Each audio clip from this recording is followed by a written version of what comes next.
Cold February air hung over the Black Sea in 1988, a season when misjudgment could escalate faster than orders could travel. Along the southern edge of the Soviet Union, maritime boundaries were not treated as abstract lines on a chart. They were enforced assumptions, backed by coastal radar sites, layered naval patrols, and a political doctrine that treated foreign warships near Crimea as deliberate provocations. For decades, Soviet naval leadership rejected the Western interpretation of innocent passage for combat vessels. In Soviet doctrine, a foreign cruiser approaching the Black Sea fleet's operating areas was not transiting. It was testing defenses. That assumption framed what unfolded when two United States Navy surface combatants entered waters the Soviet Union considered its own. These were not lost ships or navigation errors. They were modern, sensor-dense warships operating under explicit freedom of navigation orders. Their intent, according to publicly acknowledged U.S. policy, was to challenge excessive maritime claims and assert international law as defined by the United Nations Convention on the Law of the Sea, even though the United States had not ratified it. To Soviet admirals watching from Sevastopol, legal theory mattered less than precedent. If American ships could sail unchallenged here, the Black Sea ceased to be controlled space. The Soviet response machinery was immediate but constrained. Local commanders understood the hierarchy of escalation.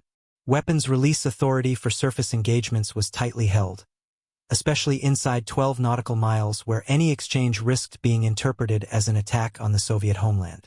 Orders emphasized expulsion without gunfire. Radio warnings were transmitted on international distress frequencies. Maneuvering instructions were issued. Shadowing vessels closed distance aggressively, using hull presence rather than firepower to signal intent. What made the situation uniquely volatile was the mismatch between political instruction and physical reality. Soviet surface ships assigned to intercept were smaller, lighter, and less technologically integrated than their American counterparts. They lacked the long-range air defense umbrellas and automated combat systems that characterized U.S. cruisers and destroyers of the period. Yet Soviet doctrine placed enormous faith in resolve and proximity. If intimidation failed at range, pressure would be applied at meters. From the American perspective, the calculus was different but no less deliberate. The ships maintained steady course and speed, a visual assertion that they were not maneuvering tactically. Fire control radars remained silent. Deck crews were visible, behavior controlled, signaling confidence rather than readiness to strike. Every movement was designed to stay below the threshold of armed conflict while remaining legally uncompromising. This convergence, rigid doctrine against rigid doctrine, compressed decision time to seconds. With neither side willing to yield and neither authorized to fire, the Black Sea became a testing ground for something more dangerous than weapons. Assumptions about who would blink first when steel met steel. As the distance closed, both sides confronted a paradox built into Cold War naval doctrine. Warships were designed to project power at range, yet here they were being used as instruments of pressure measured in ship lengths. Soviet commanders understood that missiles, guns, and torpedoes were politically unusable. Their remaining tools were seamanship and nerve. Intercept geometry became the weapon. Courses were calculated not to block, but to crowd, forcing the American ships to react without technically engaging them. Soviet naval manuals allowed for active maneuvering to compel compliance. In practice, this meant cutting across bows at close range, matching speed, and using displacement to dominate sea room. It was an approach rooted in the belief that the larger vessel would always choose safety over principle. But that belief failed to account for the American rules of engagement guiding the U.S. Navy at the end of the Cold War. These rules were explicit. Do not initiate force, but do not alter course simply due to harassment. Yielding space without cause was viewed as strategic concession, not caution. Bridge crews on both sides tracked every meter. Radar plots were redundant now. Visual bearings dominated. Lookouts called ranges in tens of meters rather than cables. Engines responded in small increments, maintaining alignment while minimizing sudden signatures that could be misread as attack preparation. On the Soviet ships, officers weighed the personal risk of inaction against the institutional risk of escalation. Allowing the transit to continue unchallenged risked severe professional consequences. Forcing a physical encounter risked something far worse. The collision, when it came, was not a sudden loss of control but the outcome of converging decisions. Soviet commanders chose controlled contact over symbolic protest. The maneuver exploited basic physics. A lighter ship striking a heavier hull at an oblique angle would absorb damage without crippling either vessel. It was a tactic used before in limited encounters but never against such capable American ships in such politically sensitive waters. From the American side, impact procedures were immediate and drilled. Watertight integrity checks, propulsion assessments, and communications discipline snapped into place. There was no return strike, no attempt to disengage violently. The ships continued their transit posture, signaling that collision did not alter mission intent. This response carried its own message. The threshold for deterrence was not paint or bent steel. It was force. What neither side fully grasped in that moment was how visible this confrontation had become beyond the hulls themselves. Coastal radar stations, fleet headquarters, and airborne assets reacted to the unexpected escalation. Sensors activated that were normally reserved for wartime. Communication circuits shifted modes. Each protective measure designed to prevent surprise instead created a dense electronic signature. The confrontation on the surface was only part of the encounter. Beneath it, an invisible contest was unfolding, driven by doctrine, technology, and the unintended consequences of fear. While hulls scraped and wakes tangled, command centers far from the point of contact were reacting on instinct shaped by decades of Cold War planning.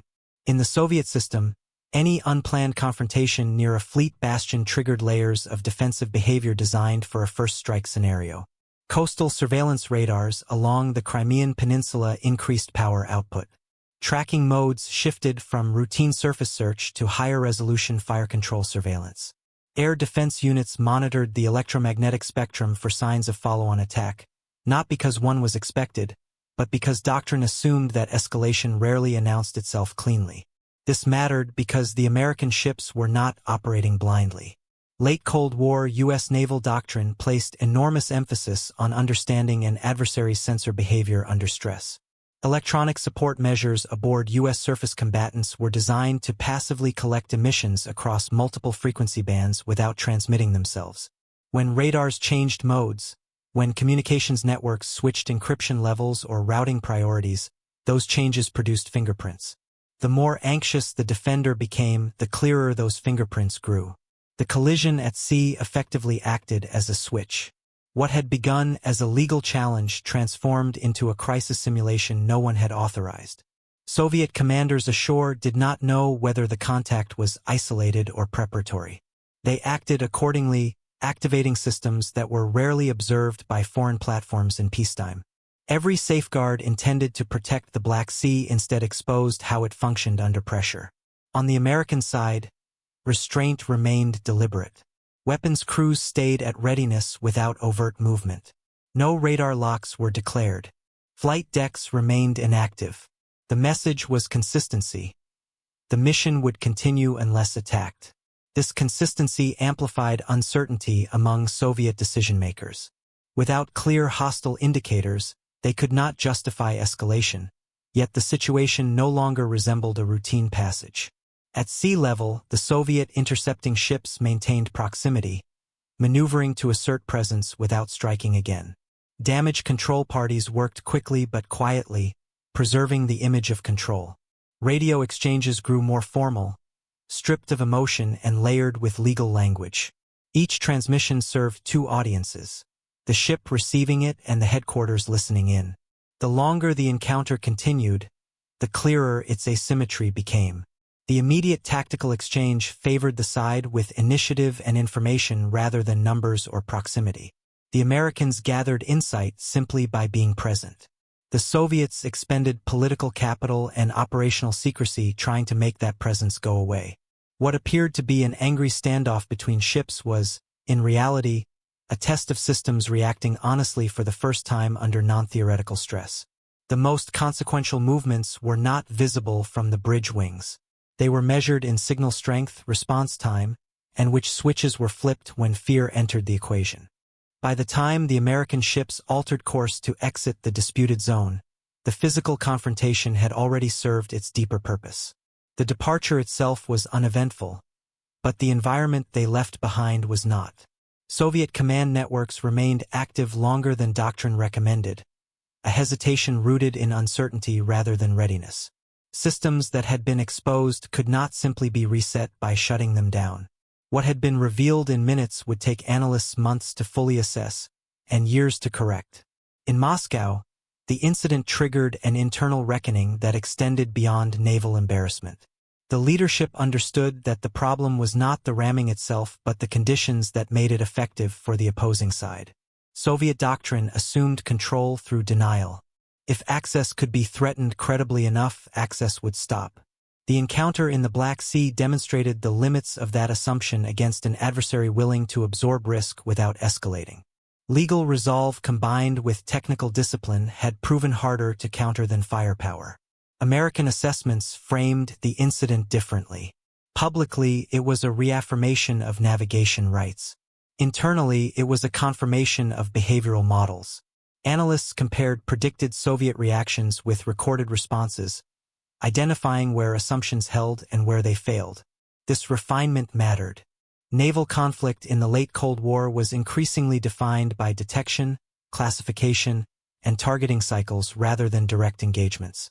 Understanding how quickly an adversary transitioned between those states was strategic gold. For Soviet naval officers, the outcome was personally consequential. Commanders who acted decisively had followed doctrine, yet the doctrine itself had exposed vulnerabilities. Career narratives were preserved through commendations, but institutional confidence suffered. The Black Sea Fleet had demonstrated resolve but lost control of the informational domain surrounding its own coastline. The broader implications extended into international law and diplomacy. Within a year, Soviet policy shifted in ways that would have been unthinkable earlier in the decade. Acceptance of widely recognized maritime norms was less about concession and more about damage limitation. If excessive claims could not be enforced without revealing defensive mechanisms, those claims became liabilities. What remained afterward was a lesson written quietly into modern naval planning. Surface confrontations did not need to end in exchange of fire to be decisive. They needed only to force honest reactions. The anger felt by Soviet admirals was not just about being challenged near home waters. It was about realizing that, in trying to assert control physically, they had surrendered something far more valuable. The incident quietly reshaped how future naval encounters would be managed, even as public attention moved on. Both sides studied it not as an anomaly, but as a case study in controlled confrontation. For the United States Navy, the takeaway was validation of a concept already gaining traction. That surface forces could be used as instruments of strategic signaling without crossing into combat, provided discipline was absolute and objectives were clearly defined. Presence itself, when paired with legal justification and procedural restraint, could force an adversary into revealing more than any surveillance flight ever could. Within Soviet naval circles, the lessons were harsher. The Black Sea had been treated as a semi-closed defensive zone, protected by geography and layered response. What the encounter exposed was not weakness in individual systems, but fragility in how those systems interacted under stress. Commanders acted rationally, yet collectively their actions amplified exposure.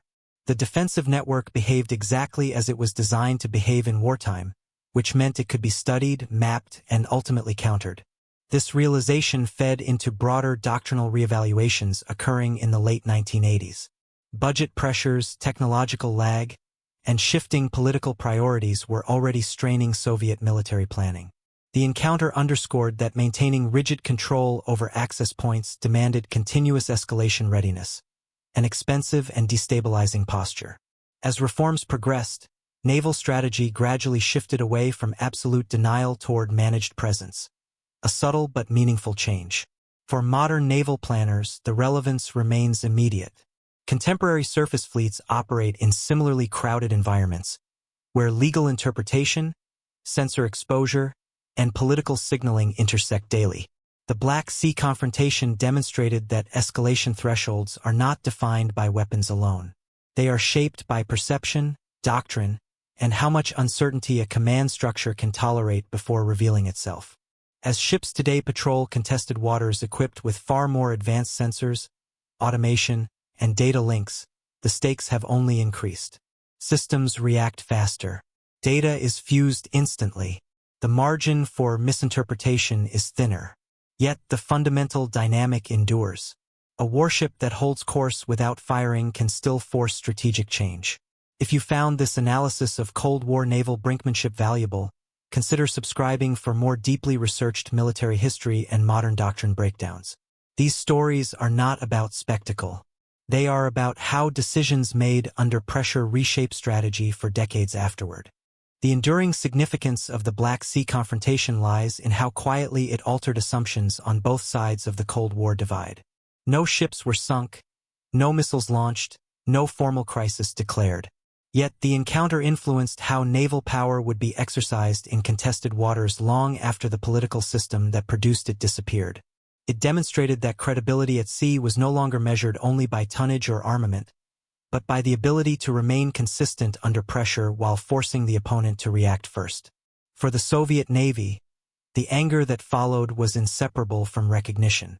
They had responded exactly as trained, yet the response itself became a vulnerability. The episode showed that control enforced through intimidation required perfect composure at every level, something no large organization could guarantee. For the United States Navy, the lesson was restraint as leverage. By refusing to escalate while refusing to yield, it had shifted the confrontation into a domain where preparation and doctrine mattered more than firepower. In the decades since, similar dynamics have played out repeatedly in other regions, with different flags and more advanced technology, but the same underlying logic. Modern warships now carry sensors that see farther, process faster, and share data instantly, but they remain bound by political limits and human judgment. Steel still matters, nerves still matter, and the first side to act emotionally still risks giving away more than it intends. The Black Sea incident stands as a reminder that the most decisive clashes are often the ones that never officially become battles. They are measured in reactions, signatures, and long-term shifts in behavior rather than wreckage. In that sense, the collision was not an accident of navigation, but a moment when doctrine collided with reality, and reality proved unforgiving. If you want more in-depth, fact-driven explorations of Cold War confrontations, modern military doctrine, and the technology shaping today's strategic standoffs, make sure to like the video and subscribe to the channel.